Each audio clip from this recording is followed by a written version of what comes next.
మనం ఇక్కడికి వస్తున్నట్టు జేడీకి తెలిసిపోయింది. అందుకే పిల్లాడితో పాటు ప్లేస్ మార్చాడు. ఈ జేడిని తక్కువ అంచనా వేశాం బసవా.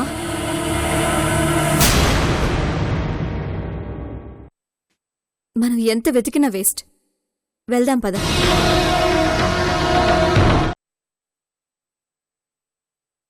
ఇప్పుడు కొత్తగా వచ్చేదేముంది? నీ జేబులో సినిమా టికెట్లు, షర్టు మీద కుంకుమ చూసినప్పుడే అనుమానం వచ్చింది. అది ఇప్పుడు నిజమైంది. నేనొస్తే ఎక్కడ మీ బండారం బయటపడుతుందనేగా నన్ను సిటీకి రావద్దన్నావు. చిన్నమ్మా, నువ్వు చూసింది నిజం, కానీ అనుకున్నది మాత్రం నిజం కాదు. ఎందుకయ్యా ఇంకా అబద్ధాలు చెప్పి నన్ను మభ్య పెట్టాలని చూస్తున్నా?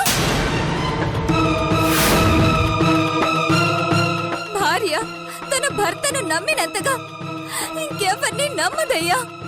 అందుకే అందర్నీ అన్నిటినీ వదిలేసి భర్తే లోకం అనుకుంటుంది. ఆ భర్తే తనని మోసం చేస్తే ఇంకెవరికి చెప్పుకుంటుందయ్యా? అయ్యో చిన్నమ్మా, నేను నిన్ను మోసం చేయలేదే. ఇప్పటికీ నువ్వంటే నాకు ప్రేమే. ఇలాంటి ప్రేమలు నాకు, మనసులో ప్రేమలు దానికా? అబ్బా, నీకు ఎలా చెప్తే అర్థమవుతుంది? నాకేం చెప్పక్కర్లేదు. నువ్వు చెడు తిరుగుడు మానేస్తే నాకు అదే చాలు. మళ్ళీ మొదటికొచ్చావా? నువ్వే దాని దగ్గర నుంచి వచ్చావు. వెళ్ళి స్నానం చేసి ఆ పాపాన్ని కడిగేసుకునిరా, అన్నం పెడతాను. కడుపు నిండిపోయింది నీ అనుమానాలతో, అపార్థాలతో. చాలు, ఆకలి తీరిపోయింది. నువ్వు బాగా మెక్కు.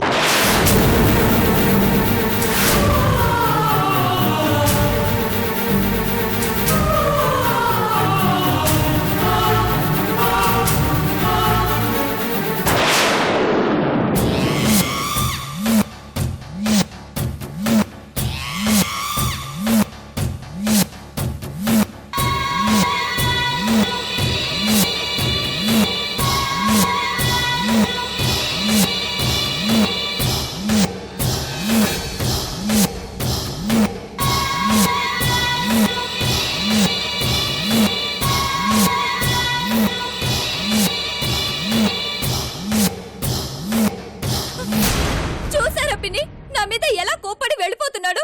అసలు నేనేమన్నానని? నువ్వు చేసింది తప్పయ్యా అన్నాను, అంతేగా. దానికే నా మీద చెయ్యొద్దాలా? అంతేనే, సమంతాన్ని చూసిన కళ్ళకి సొంత పిల్లం ఎలా నచ్చుతుంది? అన్నం తినకుండా ఎలా వెళ్ళిపోయారో చూడండి. నాకెంత బాధేస్తుంది చెప్పండి. ఈ మగాళ్ల బెట్టంతా నటనేనే. పెళ్ళా మీదలిగి అన్నం మానేసినట్టు ఫోజులు కొడతారు, తర్వాత బయటికెళ్ళి బిర్యానీ లాగిస్తారు. ఇలాగా ఎంతమందిని చూడలేదు? మనమేమో వాళ్ళ మీద పిచ్చి ప్రేమతో అన్నం మానేసి పస్తులతో ఉంటాం. మా ఊర్లో ఉన్నప్పుడు నేను క్షణ కనబడకపోతే అల్లాడిపోయేవాడు. ఎప్పుడు నా కొంగు పట్టుకొని తిరిగేవాడు. ఇక్కడికి వచ్చిన తర్వాత నేను కనబడితేనే కష్టమంటున్నాడు. ఈ మగబుద్ధి అంతా. ఏమీ లేనప్పుడు మోటార్ బైక్ చాలనుకుంటారు. మోటార్ బైక్ మీద మోజు తీరిన తర్వాత వాళ్ళ చూపు కారు మీద పడుతుంది. ప్రస్తుతం మీ ఆయన ఆ కారులోనే తిరుగుతున్నాడు. కార్ మోజు తీరిన తర్వాత మళ్ళీ బైక్ దగ్గరికే రావాలిగా. అప్పుడు చెప్తాను ఆయన పని. ఎందుకొస్తాడు? ఈ కారు పోతే ఇంకో ఖరీదైన కారు వస్తుంది. అది కాకపోతే విమానం ఎక్కుతాడు గాని మోజు తీరిపోయిన బైక్ దగ్గరికి ఎందుకొస్తాడు? నీ పిచ్చి గాని. అంతేనంటావా పిన్ని? ముమ్మాటికి అంతే. మీ ఆయనకి పట్టిన ఆ మోహిని పిశాచి వదలాలి అంటే నువ్వు అమ్మోర్లా మారాల్సిందే.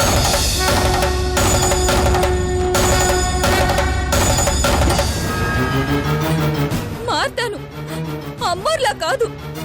అవసరమైతే ఆదిశక్తిలా మారుతాను పిన్ని. మారుతాను.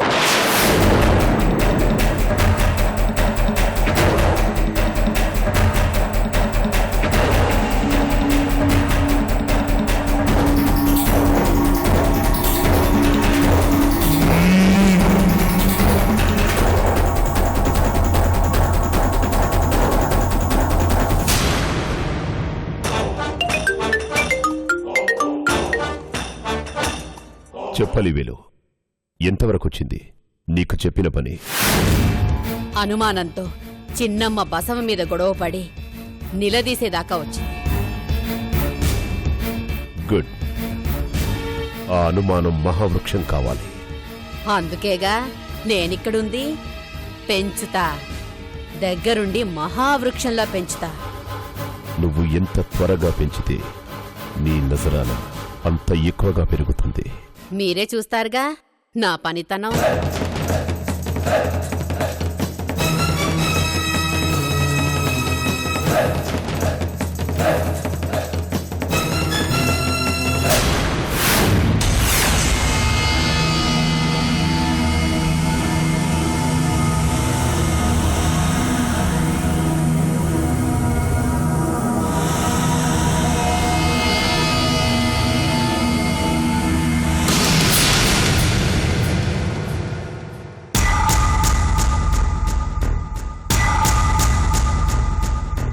పాని, ఏంటి చీకట్లో కూర్చున్నావు? వెలుతురు కూడా చీకటిగానే కనబడుతుంది. అందుకే లైట్స్ ఆఫ్ చేశాను. నిద్ర రావటం లేదా? ఆలోచనలు వస్తున్నాయి. ఏమైంది పాని? ఏమైందో నాకు అర్థం కావడం లేదు. తెలుసుకుందామని మెలకువతో ఉన్నావా? మేల్కొన్నాను. నా కోసమా? లేదు, నా కోసం. నన్ను నేను తెలుసుకోవడం కోసం. నా గురించి ఏం తెలియాలి నీకు? ఫంక్షన్కి రాను అంటే నా మీద కోపం అని లైట్ తీసుకున్నాను. కానీ నీకిష్టమైంది ఇంకొకటి ఉందని ఇందాకే చూశాను. ఏం మాట్లాడుతున్నావు పాని?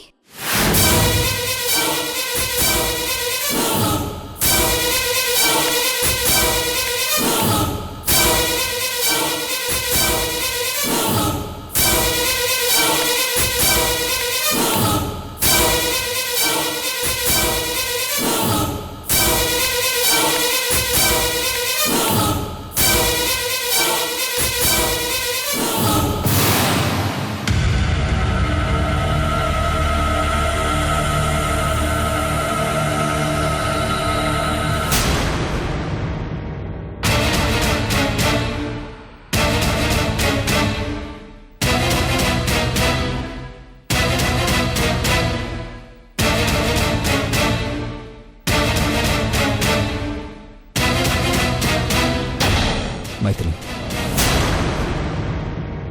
మన మధ్య ఎన్ని గొడవలైనా ఉండొచ్చు. అది 4 గోళ్ల మధ్య ఉండాలి. నా గురించి ఎవరు ఏమనుకున్నా, వేలెత్తి చూపించినా నేను తట్టుకోలేను.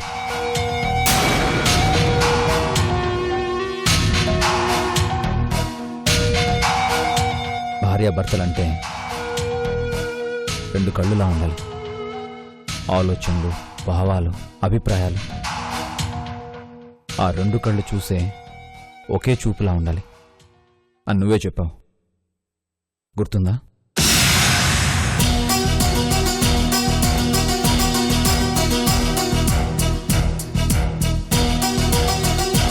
మరి నీ చూపెందుకు ఎటో చూస్తుంది?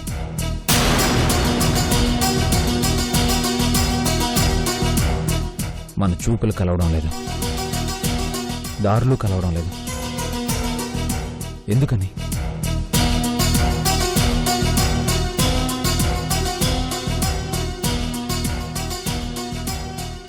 భార్య తప్పు చేస్తే ఆ ఎఫెక్ట్ భర్త మీద ఉంటుందని నీకు తెలీదా?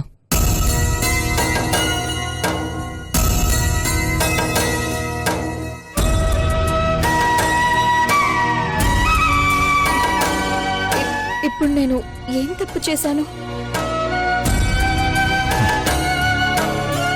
ఎక్కడి నుంచి వస్తున్నావు? నేను నీకేదైతే చెప్పానో ఆ ప్రయత్నం మీదే వెళ్ళొస్తున్నాను. ఇంకా నేను చీకట్లో లేని మైత్రి. నువ్వు బసవతో బైక్ మీద రావడం చూశాను.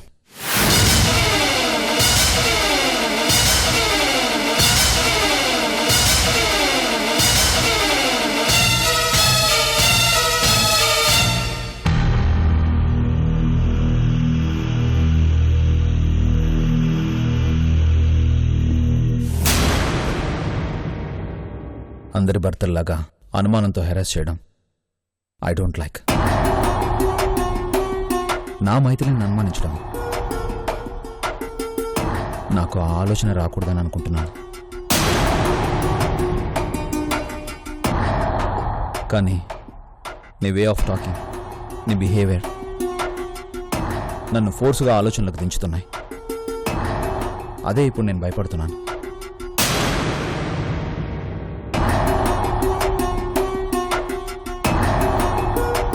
ప్లీజ్ మైథిలి, ఆ స్టేజ్ నాకు రానివ్వకు.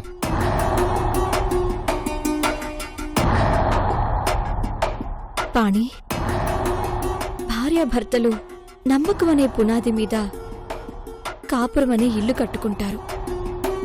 ఆ ఇల్లు చెదిరిపోకుండా కలకాలం ఉండాలనే నేను పోరాడుతున్నాను, నీతో పోట్లాడుతున్నాను. నేనేం చేసినా నీకోసమే పాణి. నువ్వు అర్థం చేసుకోవటం లేదు. అప్పటికి ఇప్పటికీ ఎప్పటికీ నా చూపులో ఏ తేడా లేదు, రాదు కూడా.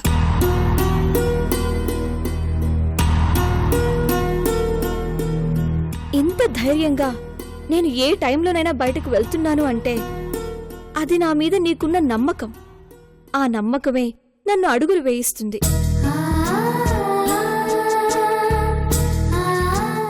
నేను ఏం చేసినా నా భర్త నన్ను అపార్థం చేసుకోడు అని నీ మీద నాకున్న నమ్మకమే నేను ఏవైనా చేయగలను అనే తెగింపునిచ్చింది. కానీ నా గురించి నీకు అనుమానం అనే ఆలోచన వచ్చింది అంటే ఇప్పుడు నేనేం చెయ్యాలా అని ఆలోచిస్తున్నాను పాణి. నీ అనుమానం ఎక్కడ నాకు హద్దులు నిర్ణయిస్తుందా అని భయపడుతున్నాను. అదే జరిగితే అప్పుడు నేను నీకు కూడా హెల్ప్ చేయలేని నిస్సహాయ స్థితిలోనికి వెళ్ళిపోతాను పాణి. ఆ పరిస్థితే నాకు రానివ్వకు ప్లీజ్. నాకు హద్దులు పెట్టకు, ఆంక్షలు విధించుకు.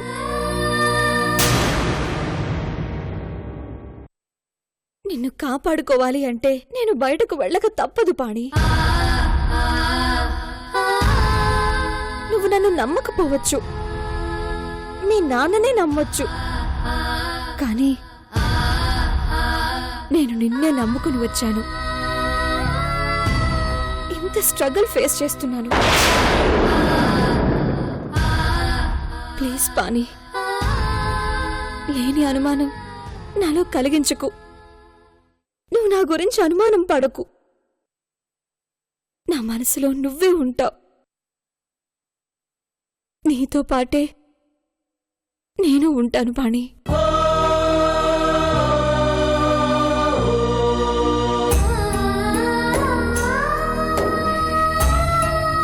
మైథిలి, ఇది అనుమానాల సమస్య కాదు, అభిప్రాయాల సమస్య, గౌరవానికి సంబంధించిన సమస్య. నేను నిన్ను లవ్ చేసినప్పుడు ఒకే మాట చెప్పాను, నిన్ను నువ్వు గౌరవించుకో, అలాగే నన్ను గౌరవించు అని. నా కోసం నీ ఫీలింగ్స్ని, టేస్ట్ని మార్చుకోవద్దని. నా విషయంలో నేను ఇప్పటికీ అలాగే ఉన్నాను, నువ్వు అలాగే ఉండాలని కోరుకుంటున్నాను. నాకు నచ్చని నువ్వు చెయ్యకపోవడమే నువ్వు నాకిచ్చే గౌరవం. అదే నాకు కావాలి. మళ్ళీ ఇలాంటివి రిపీట్ కాకూడదు, మన మధ్య అపార్థాలు రాకూడదు.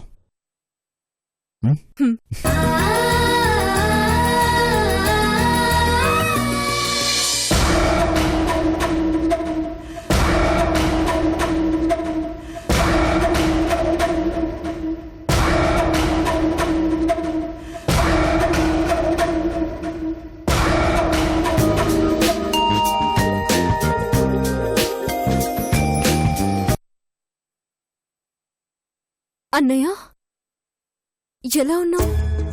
బానే ఉన్నానమ్మా. నువ్వెలా ఉన్నావు? బతికి బయటపడ్డాను. ఈ అన్నయ్య మీద నీకు నమ్మకం పోయిందా అమ్మా? అదేంటన్నయ్య? మరి నువ్వంత ప్రమాదంలో ఉన్నప్పుడు నాకు ఫోన్ ఎందుకు చేయలేదమ్మా?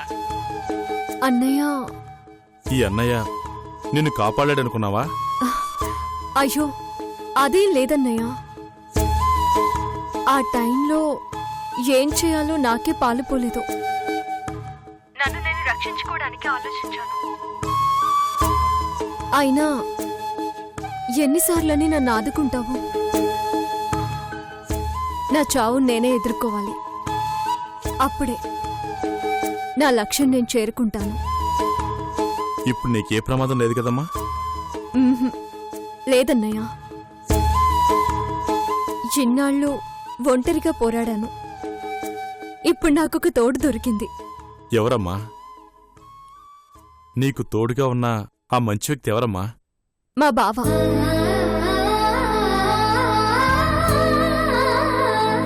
జేడి కూతురు నన్ను చంపబోయాడు. ఆనంద్ కూతురు నన్ను తెలుసుకున్న తర్వాత నాకు అండగా నిలబడ్డాడు. ఇక నాకే భయం లేదన్నయ్య. నాకెలాంటి ఆపదొచ్చినా తన ప్రాణాలు అడ్డేసైనా కాపాడతాడు. నాకా నమ్మకం ఉంది. పోన్లేమ్మా, నువ్వు క్షేమంగా ఉన్నావు, నాకంతే చాలు. అన్నయ్య, అమ్మకెలా ఉంది? ఇంకా అలాగే కోమాలోనే ఉందమ్మా. ఎలాంటి మార్పు లేదు. నీకు విషయం చెప్పడం మర్చిపోయానమ్మా. నువ్వు కాపాడిన కాశీని జేడి చంపపోతే పాణికి నిజం చెప్పాలనుకున్నాడు. కానీ పాణి దగ్గర ఫ్లేట్ ఫిరాయించాడు. లేదన్నయ్య, కాశీ మారిపోయాడు. అలా చేయడే. ఆ జేడి అలా చేస్తున్నాడమ్మా. పాపం కాశీ కొడుకుని కిడ్నాప్ చేసి కాశీ చేత పాణికి అబద్ధం చెప్పించాడు. కాశీ కొడుకుని వెతికి పట్టుకుని ఆ జేడి దుర్మార్గాన్ని పాణి ముందు బయట పెడదామని నేను మైత్రమ్మ ప్రయత్నిస్తుంటే ఉన్న సమస్య చాలదన్నట్టు నాకు కొత్త సమస్య చుట్టుకుందమ్మా. ఏంటో సమస్య?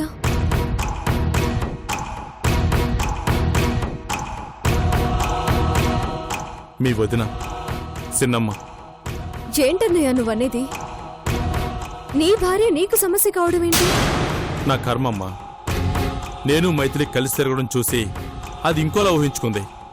లేనిపోని అనుమానాలు పెంచుకుంది.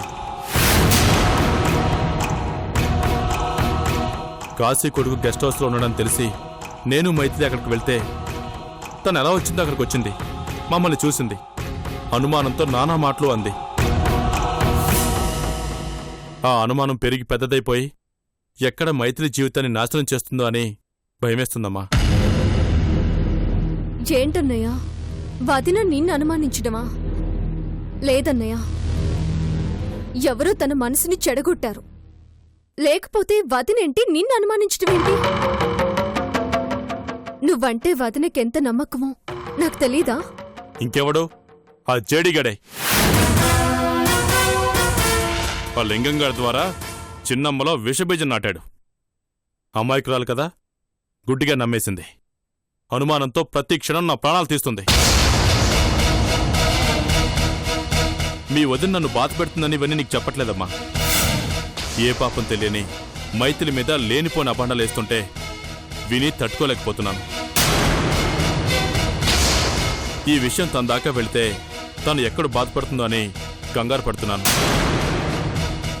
మైత్రిని పాణిని విడదీయాలని ఆ జేడి గోతిగాడి నక్కల ఎదురు చూస్తున్నాడు. ఒకసారి ప్రయత్నం చేసి కూడా ఓడిపోయాడు. ఇప్పుడు చిన్నమ్మను అడ్డంగా చేసి నన్ను ఆడుకుంటున్నాడు ఆ జేడిగాడు. మీ వదినకి నిజం చెప్పినా ఎంత నచ్చ చెప్పినా వినడం లేదు. చిన్నమ్మ మూర్ఖత్వం వల్ల మైథిలి కాపురం కూలిపోకూడదమ్మా. అదే నేను కోరుకుంటున్నాను. అన్నయ్య, వదినతో నేను మాట్లాడతాను. తన మనసులో నాటుకుపోయిన అనుమానాన్ని నేను పోగొడతాను.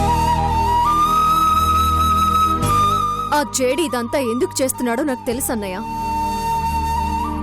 మైథిలి ఆ ఇంట్లో ఉంటే పాణి ముందు తన బండారం ఎక్కడ బయటపడుతుందో అనే భయం. నన్ను దెబ్బ కొట్టడానికి వాళ్ళు చేసే ప్రయత్నాలు ముందుగానే మైథిలి చెప్తుందనే కోపం. అందుకే మైథిలి అడ్డు తొలగించుకోవాలని చూస్తున్నాడా జేడి. దానికోసం ఎలాంటి నీచానికైనా వెనకాడడు ఆ నరరూప రాక్షసుడు. వాడికి ఎలా అడ్డుకట్ట వేయాలో నాకు తెలుసనే.